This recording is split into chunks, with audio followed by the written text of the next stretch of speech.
Hello, welcome to today's R&D live presentation. I'll be talking about graphics and some of the lower level aspects of graphics and things that I think confuse people sometimes or are not as well understood or as well utilized as they could be. My name is Brett Champion, and I'm the manager for the visualization team here at Wolfram Research. And as a result, obviously, I deal with our graphics language in great detail a lot. And even then, there are things that I'm not going to claim to be an expert on. There are things that I learned while writing this talk. Um, so we'll go ahead and get started. This picture at the top is there because that is going to be the fanciest picture in this notebook. And it's just here on the title slide. Everything else is going to be very basic visually. To counteract some of the intricacies and details of the concepts that we're going to be looking at. So the first thing we're going to talk about is axes and frames and how they interact and what the differences are between them.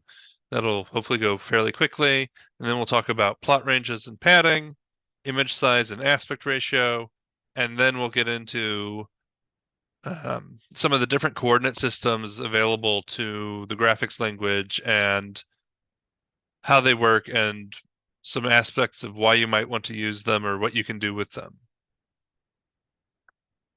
So the Wolfram language has two independent ways of adding scales to a graphic, and those are axes and frames. And if you're constructing a graphic entirely by itself, it has neither of these. Those are both turned off by default. By the time you get to a visualization function, whether it's plot or list plot or bar charts, then one or the other is generally going to be turned on. So axes has a set of options around it. So you have axes, which controls whether the axis line is being drawn at all, whether there's even an axis being done in that direction. Ticks is how you control where the subdivisions on that axis are and how they're labeled and how they're styled. Axis label is going to put labels at the ends of the axes to the right of the horizontal axis and above the vertical one. And then axis style and tick style that control coloring, fonts, font sizes, that sort of thing for the appearance of the axes. In terms of frame, we have the frame option, which corresponds to axes. We have frame ticks, which corresponds to ticks. In this case, you're going instead of specifying a horizontal specification and a vertical specification, it's going to be a 2x2 array of values, and the 2x2 are left and right, and then bottom and top. And that applies to basically all the frame specifications that in their general form, you're specifying left and right and bottom and top. So then we have frame label, which is corresponding to axis label, and frame style, frame tick style. And then we also have rotate label, which determines whether these labels on the left and right are read left to right or bottom to top. And so I think most people understand those fairly well. Although occasionally there are the cases where somebody will have a graphic, say, coming out of date list plot that has a frame by default, and they try to set ticks or they try to set axis label when they need it instead to set frame ticks or frame label. That being said, it's not always easy to tell which system you're dealing with visually. So here I have two graphics. They look very similar. The plot range in both of the graphics goes from -1 to 1 in both directions. The the one on the left is using axes with an axis origin put down at -1, -1. The one on the right is using a frame where we're drawing the left frame, but no right frame. We're drawing the bottom frame, but no top frame. And as a result, they look very similar. And this also comes up because some of the built-in plot themes take this approach, where we always want an axis at the bottom. So such as plot theme goes to business or plot theme goes to web. And so then those are, this is a frame, this tick over, this axis over here is a frame. Although in this case, the style for this line is being set, I think, via frame style to be transparent. So you don't see it, but we still show the tick labels. And so it can get a little bit, confusing sometimes of, I set ticks or, something and it's not having the effect I thought.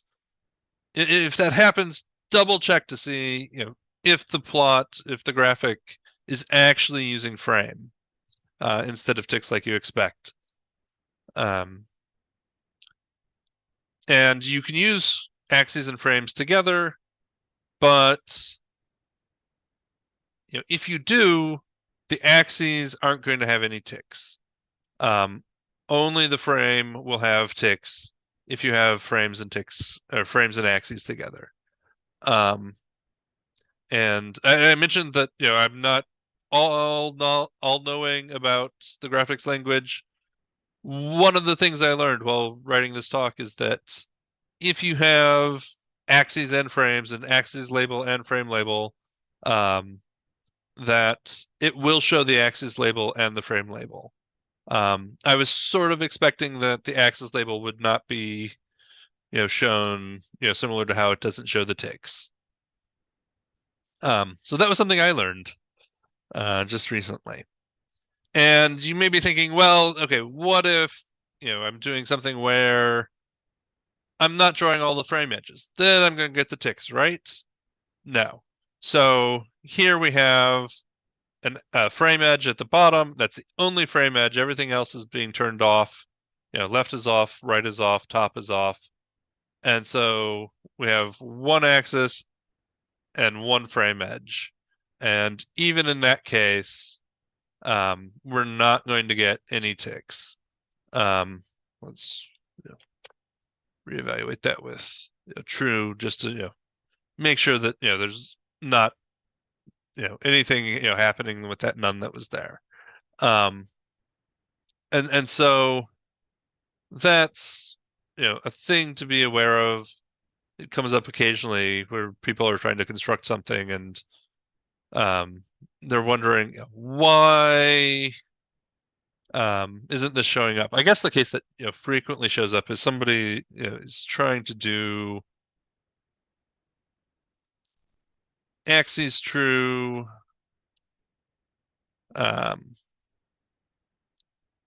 frame is true, and frame ticks is none. So they're trying to just put a frame around the outside and still have the axes with the ticks inside. And in this case, you're going to end up with no ticks. Maybe do framed instead on the outside of the graphic. It should be possible to get that to work pretty well. But if you've tried this, then you have discovered that it's not going to work. The axes are not going to have their ticks. So starting with that, we'll now move on to the next portions of the talk. And I want to define a couple of terms up front with an illustration, because as much as I tried to turn this talk into something that was representable as a tree, there were just sort of too many circular dependencies where this refers to that and that refers to this. And so we're going to start with getting one definition out of the way first, and we'll get into some of the details of this a bit later. But so for a graphic, there's, I mean, lots of different elements of a graphic. But there's two ranges that I want to, mention and introduce as a concept. The first is the plot range. And I think I've been reasonably good in this notebook when it gets uploaded to for download, that of distinguishing between lowercase plot range and the Mathematica symbol plot range. And so basically the plot range corresponds to whatever is inside the frame of a graphic. I mean, it's actually the other way around. The frame goes around the plot range. But looking at it, it's easier to think of it as, if there were a frame, what would be inside it? And that's the plot range. And then the image range is the full extent of the graphic. And so if I select this graphic and I get the orange selection border around it, you can see that my blue image range is going right up to all of those orange boundaries. And generally, your content, whether it's coming from a plot or something that you're constructing yourself, is going to show up in the plot range. And the image range is going to have labels generally of some sort, whether it's tick labels or a plot label, or if you're doing plot with plot label set and they're sort of pushed off to the right side of the graphic, that's being placed into the image range in one way or the other. So putting that a little bit on the back burner, but having those concepts in mind of what is the plot range, what is the image range. We'll talk about image size and aspect ratio. And so by default, in graphics, the aspect ratio is set to automatic, which basically means that one unit in the X direction has the same visual distance as one unit in the Y direction, or circles look like circles.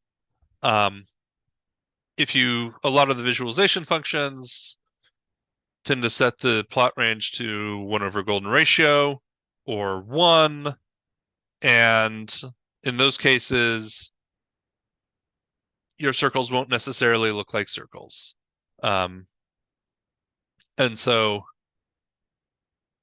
I mean, because the aspect ratio is sort of what is the shape of the, what is the height of the plot range to the width of the plot range in terms of points, not in terms of what the coordinates are. And so an important aspect of that is that the aspect ratio applies to the plot range, not the image range. And so here I have a graphic and I'm changing image padding to control how much space we have, how much extra space we have in the image range that isn't inside the plot range. So as P goes up, we get more, so this is a left, right, bottom, top type specification again. And so as P goes up, we're going to have more space outside of the plot range to the left and the right. And because I've set the aspect ratio to 1/2, the green plot range in each of these graphics has the same shape. It is the green plot range that is half as tall as it is wide. The overall image range is going, is changing, but the plot range ratio is not. And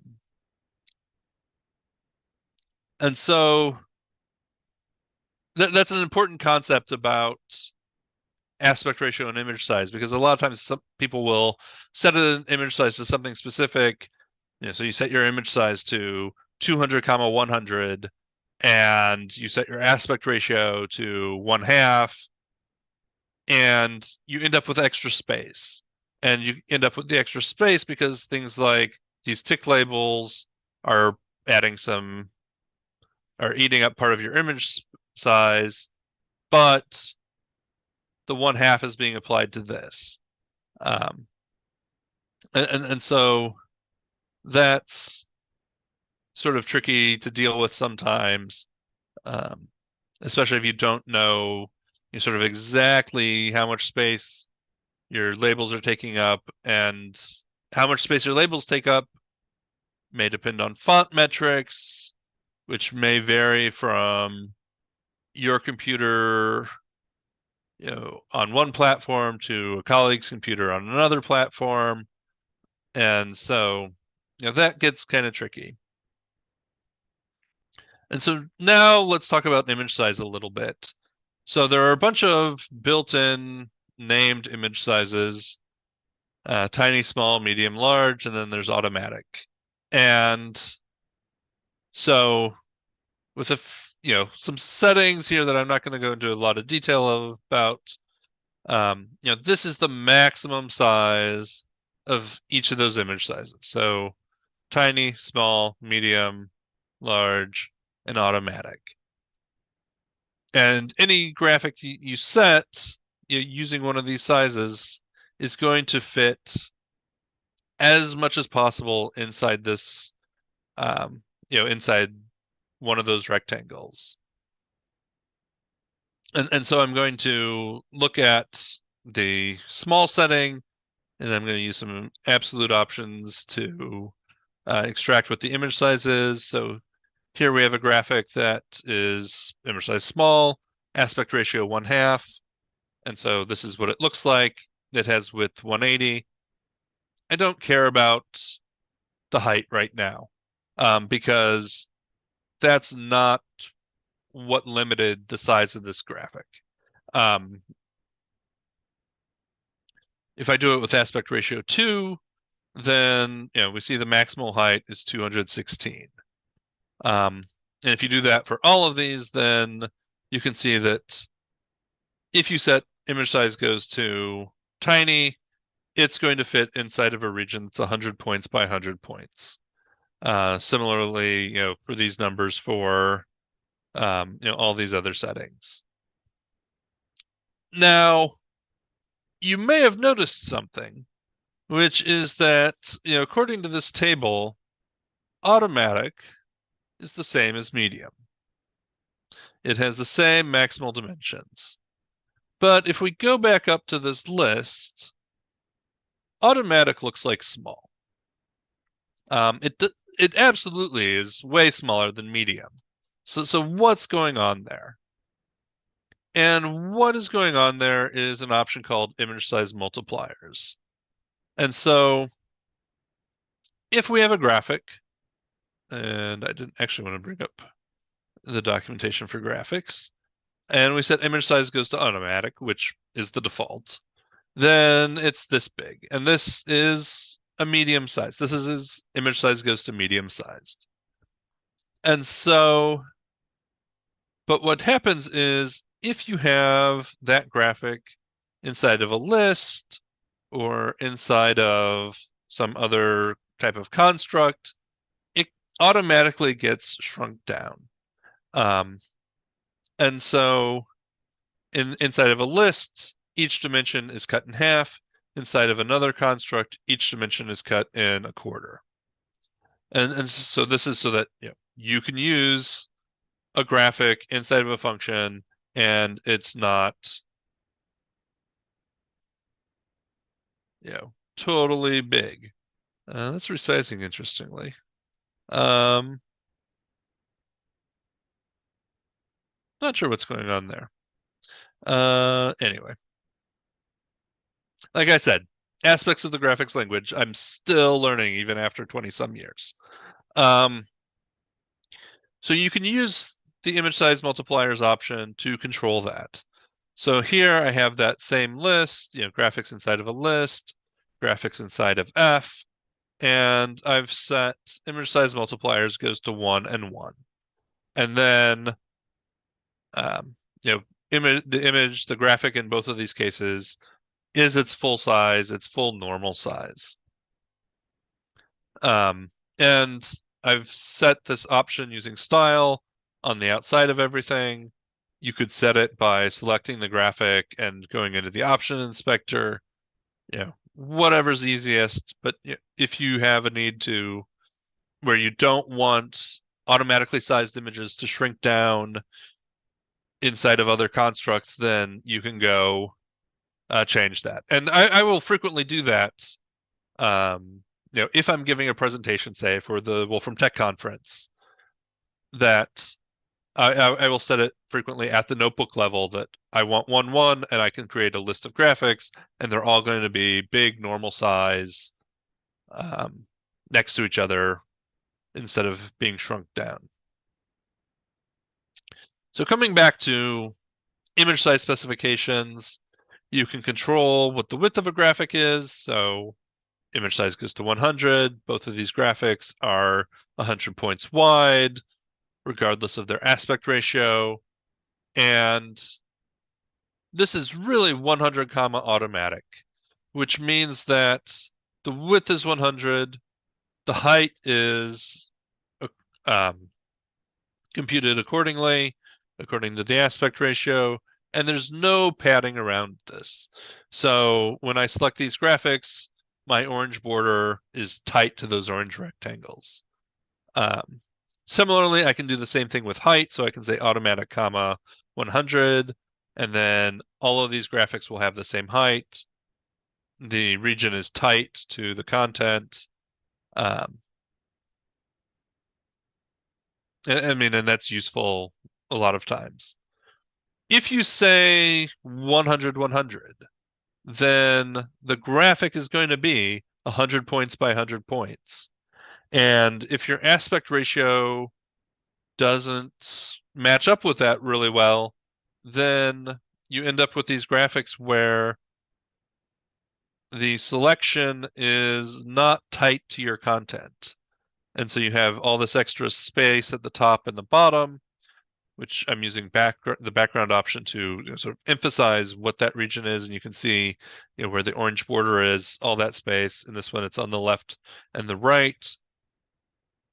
If you want to be tight and fit within a 100 by 100 region, which is, in this case, equivalent to what tiny is, but suppose you wanted 120 by 120. So it's not tiny, but a little bit bigger. Then you can use up to 100 and up to 100 for the width and the height. And then if your graphic is wide, it's going to be 100 pixel or 100 points wide. If it's tall, it's going to be 100 points wide, but without having excess padding around it. If you really have a shape that you really want to fill, and you don't want the padding, you can also you can say I want 200 by 100 and then set aspect ratio goes to full, and it will adjust the aspect ratio for the plot range so that everything fits inside a region that is 200 points by 100 points. Obviously, in this case, then your circles will no longer look like circles. But if you're just doing a plot and you don't have things where you care about circles looking like circles or 45-degree angles looking like 45-degree angles, then this may be a useful approach for you. And this is not too far off from, in this particular case, it's not too far off from the 1 over golden ratio that plot would use by default. So now let's circle back around to that plot range and image range and talk about plot range. So where do the plot range and the image range come from? So the plot range is determined by two options, plot range and plot range padding. And I'm going to change some of my formatting a little bit. And by default, plot range is all in a normal graphic. In plots and charts, it's usually set to automatic, and those do special things to determine what to show, what's important, what's not quite so important. And with plot range that goes to all, that basically means that all the finite primitives are going to be shown pretty much in their entirety. Finite primitives, so if you include infinite line, it's going to get cut off somewhere.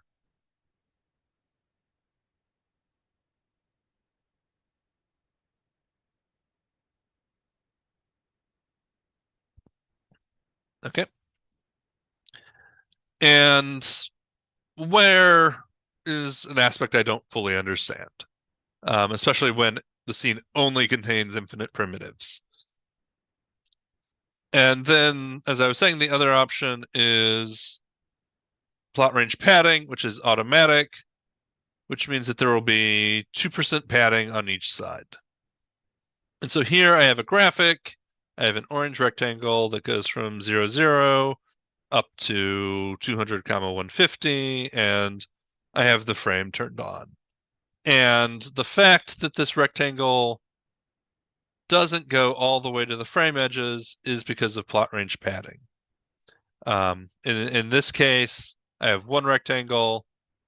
The limits of that rectangle are determining what the plot range is pretty exactly. So if we look at absolute options of graphic, and we look at plot range and plot range padding, you see that the plot range is basically 0 to 200 and 0 to 150. So it is tight to that orange rectangle.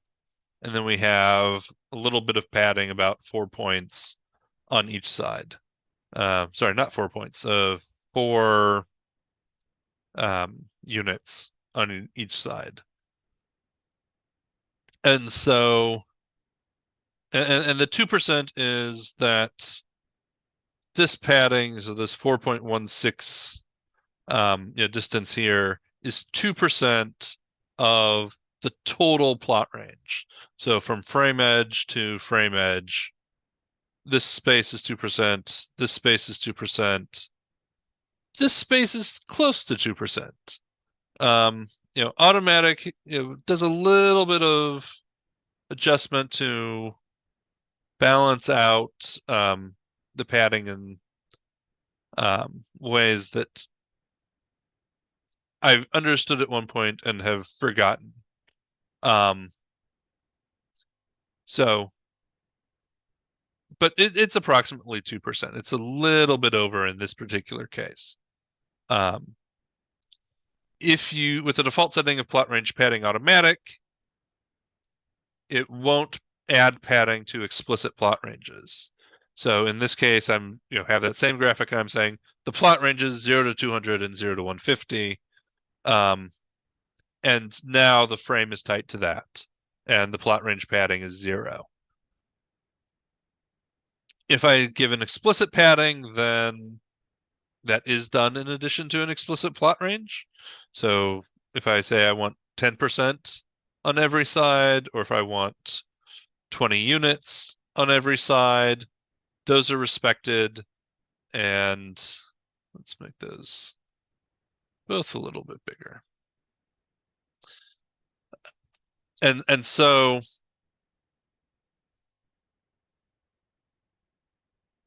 understanding the interaction between plot range and plot range padding is useful, and sort of where you're going to get some extra space, and potentially needing to account for it, or sometimes it's, why am I not getting space? I want a little bit of space between my frame and my content. And in that case, it's probably because something, whether it was you explicitly or something that you're building on top of, introduced a specific plot range, and then automatic plot range padding clamped down tight around it. And so The other thing that I wanted to show here is that, with, sort of whether it's with scaled or, um, the user coordinates, so to speak, um, those both scale with the image size. And so as the image gets bigger or smaller, this padding, stays at whatever percentage and becomes visually larger or smaller correspondingly. So now let's look at the image range and in particular image padding. And so by default, image padding is automatic, and it's going to automatically leave space for things that it needs to, for things that it thinks it needs space to render for the graphic. And so, for example, we have our frame and we have our frame ticks on the outside. And in this case, those are pretty much what's accounting for all of the image padding, all of the difference between the plot range and the image range. We can turn image padding off, in which case these, it all gets set to 0. There's no space left for anything outside of that, and our green region becomes the same as the blue region. We don't see our frame labels or frame tick labels, any of that stuff. We can also set image padding to a specific value. In this case, this is in points. This is in the same system as how you specify image size. And in this case, I'm setting 30 on every side, which is enough to include all of these frame tick labels. You could do a left, right, bottom, top type specification and trim off the stuff on the top and the right where you think it's not as necessary. And so, but the difference between the green plot range and the blue image range is controlled by the image padding option. And in contrast to plot range padding, because this is an absolute coordinate system in absolute units that corresponds to image size, as I change the image size, this is 30 points no matter what size it is. So the visual width of the blue border around the green rectangle is the same across all three of these graphics. One other thing to be aware of for the plot range versus the image range is that, so by default, if you have a graphic and you're sort of drawing in the graphic and you have your frame and you've got some space outside the frame, that image padded region, the blue region, is fair game for content to draw into. And so here I have a circle and it goes outside of my plot range that I've set specifically. And you can see that the circle goes past the frame edge and only stops when it hits the edge of the image, the overall image edge. There is an option for this, which is plot range clipping goes to true, at which point, this circle primitive will only draw up to the edge of the plot range. And so if you don't want things to cross your frame edges when you zoom in or whatever, then this is probably what you're going to want to set. It is true by default for most plots and charts. Although there are some cases where it's true by default, but in order to do an effect with labeling, it sometimes has to be disabled and and set back to false.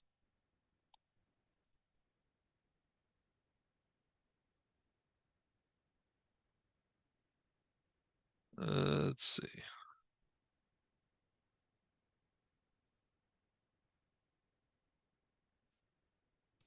That text is from an early iteration, and I forgot to rewrite it. But but just alluding, re-emphasizing that this padding, the image padding is automatic by default. It's going to determine what it needs and use that. Usually it's going to come from a frame or an axis or something else that is specifically attempting to draw outside of the plot range. In this case, I'm using axes instead of frame, and you can see that the plot range is still, this green rectangle, and we have, in this case, the difference between the padding between the image range and the plot range is coming from the tick labels instead of the frame ticks. And even though there's like no frame over here, this 200 is pushing it out.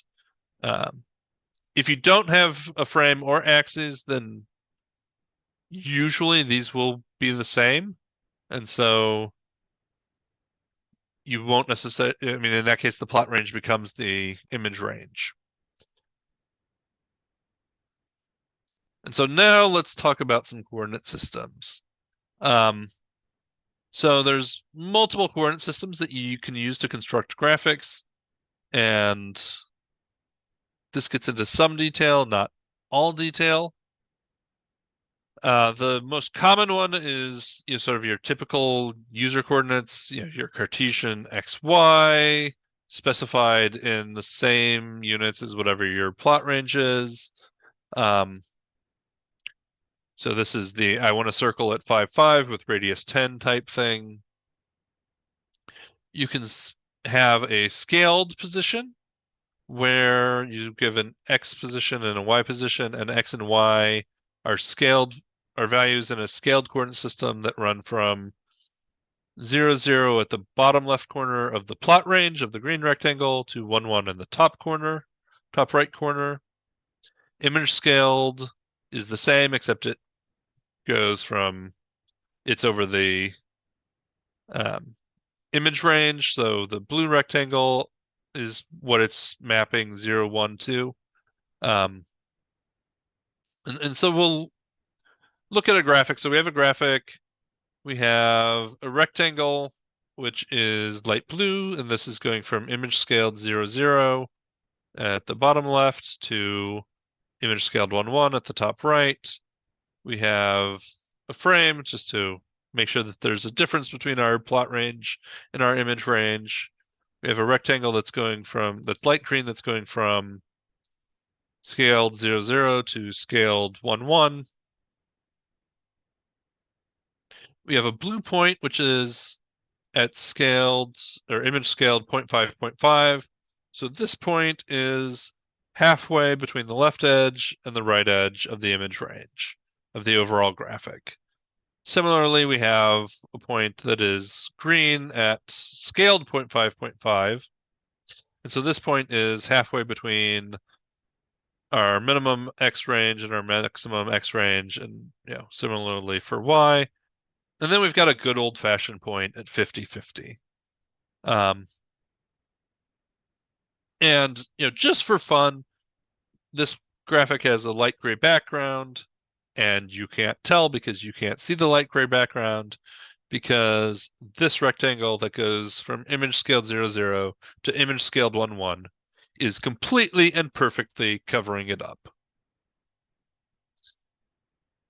So what are the advantages of using scaled coordinate systems or image scaled coordinate systems? They don't depend on the plot range. So I can take that graphic, I change the plot range from 100 to 200, and those points are in exactly the same place.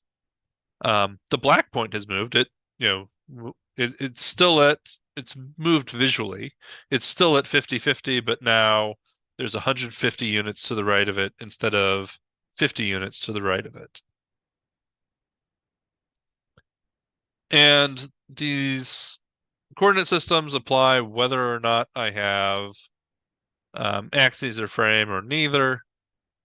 And so in this case, we're turning off the frame, we're turning on the axes. That adjusts our image padding a little bit, so we've got a little bit less padding on the left, on pretty much every side. Top and right maybe stayed about the same. And so as a result of the plot range and the image range being closer together, and especially in this case being more symmetric, those blue and green points are moving closer together. And if we get into a situation where the plot range and the image range are the same, then that blue and green point are exactly overlapping. We'll go back to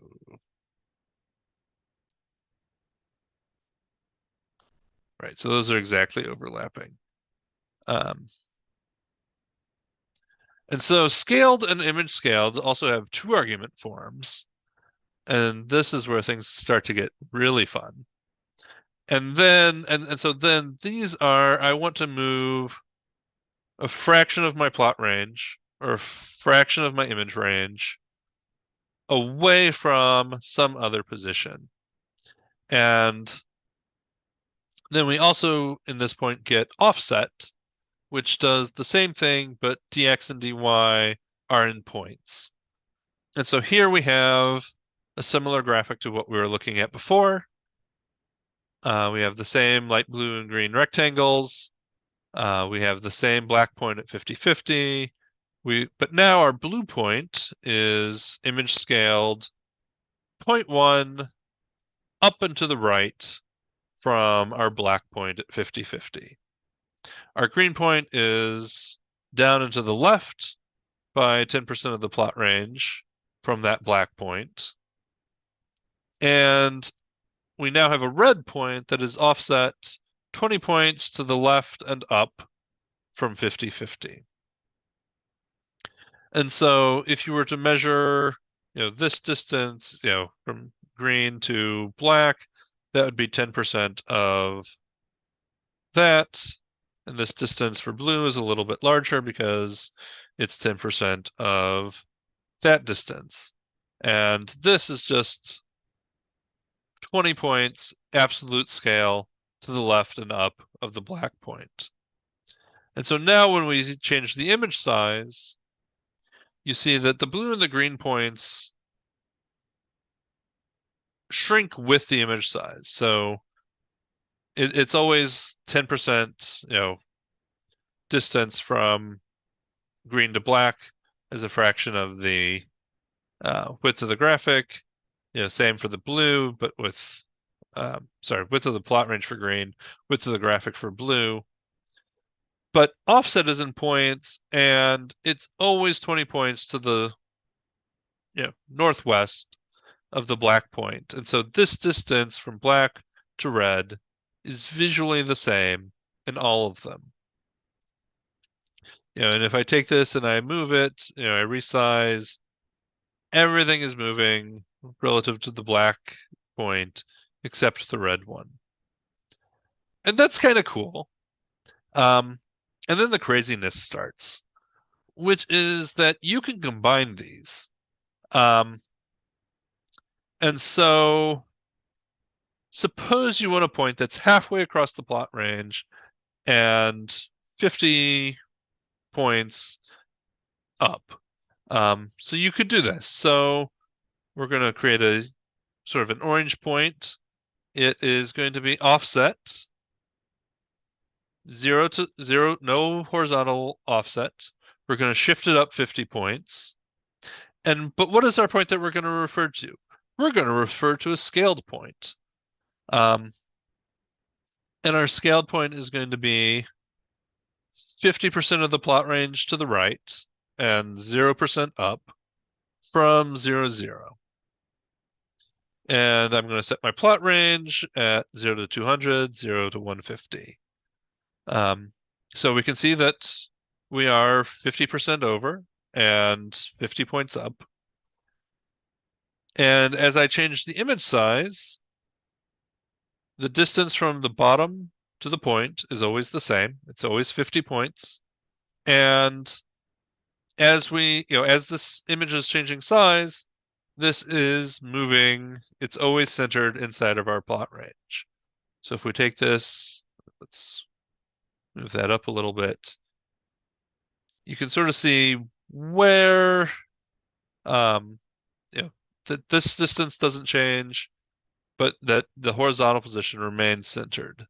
So if I make this small enough, then that point's all the way at the top, um, etc.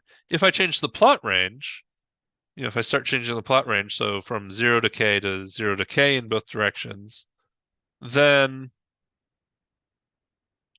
the vertical distance stays the same. And even though the plot range is changing, it's going from 0 to 100, 0 to 150, 0 to 200. This point is always remaining centered with regard to that. And so this can be useful things to know, especially with I know where I want something and I want something close to it, but not right on it. And so, for example, a lot of the labeling and callouts that we use in the visualization functions are making use of these types of coordinate systems to put a label close to a point, but not right at the point. And so that was the last thing I wanted to cover for today's talk. And now we'll look at what questions we may have. And let's see. George Woodrow asks, is the notebook available anywhere? Not yet, but it will be very soon after this talk, and it will be posted on the community post that goes along with the R&D live stream. From Chase, for multi-axis, when will X-min, X-max, Y-min, Y-max for plot range be honored rather than defaulting to plot range goes to all?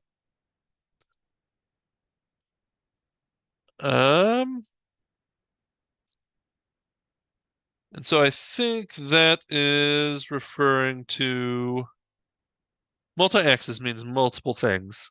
And they're all interesting. That was not what I wanted to do.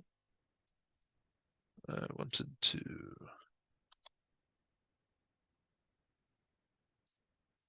So multi-axis, I think in this case means, let's do.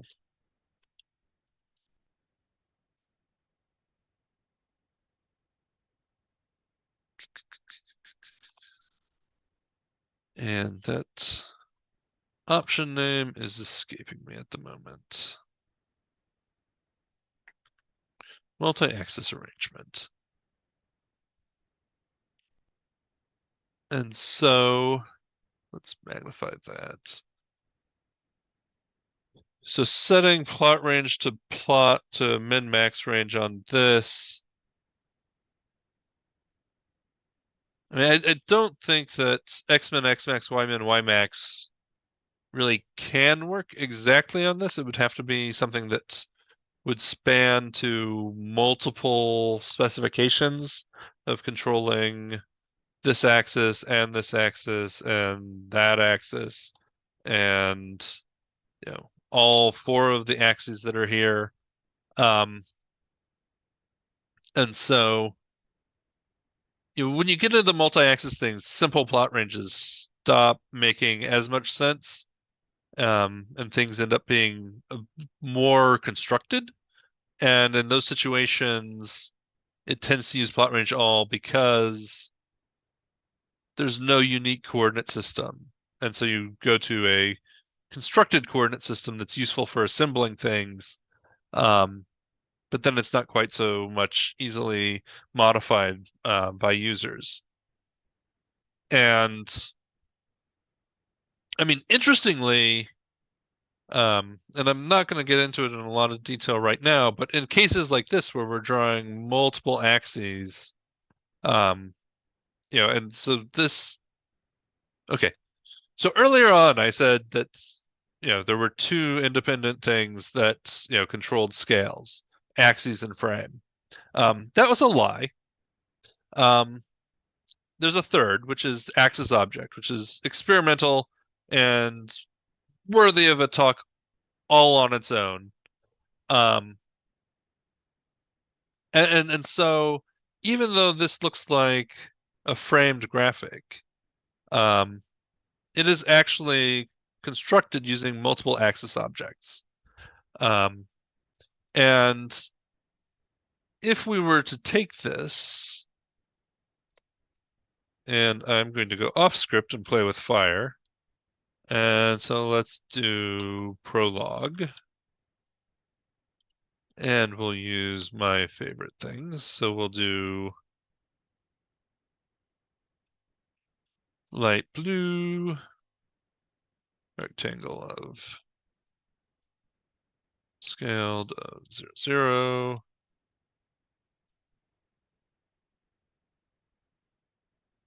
1, 1. I'll make a copy of that. We'll look at light green.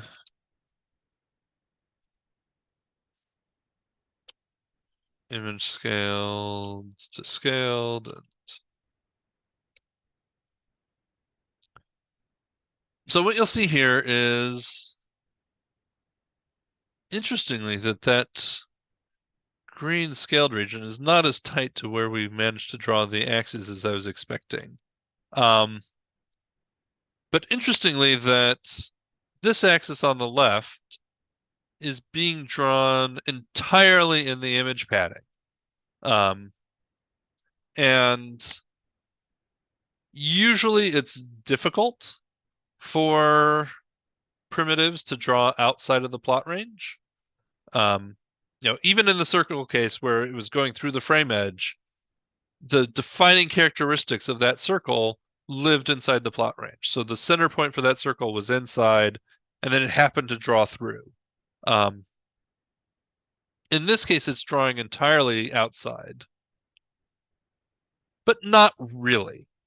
So what's happening in this case is this axis is placed in some sense inside the plot range, but the positioning for it involves those offset coordinates. And so we are offsetting a certain number of points to the left from points that do live inside that plot range. And so that's where sort of the power of a lot of these comes from, is starting with something and having the flexibility to start from here but position it off to the side a certain amount. And on top of that, axis object is special in its own ways, in that normally a primitive that was drawing out here wouldn't be able to contribute to the image padding, the automatic image padding. But axis object is able to, specifically because when we were designing it, we knew that we wanted to do things like this, that we would have to draw axes in image range territory. So, let's see. Are there any other questions? And I'm not seeing any, and we've been going for about 55 minutes. So with that, I will thank you for attending this talk and encourage you to attend future R&D live presentations. If you have topics you'd like to see us discuss, let us know. I have some topics I'd like to discuss next year that didn't quite fit into this today's talk. I had them tentatively planned and was getting to it. I was like, that's got to be a talk all on its own. So things like axis object, things like intricacies of inset, I think would both be really interesting talks about things that are powerful and not always as well understood. So thank you for attending, and hope to see you next year sometime. Thank you.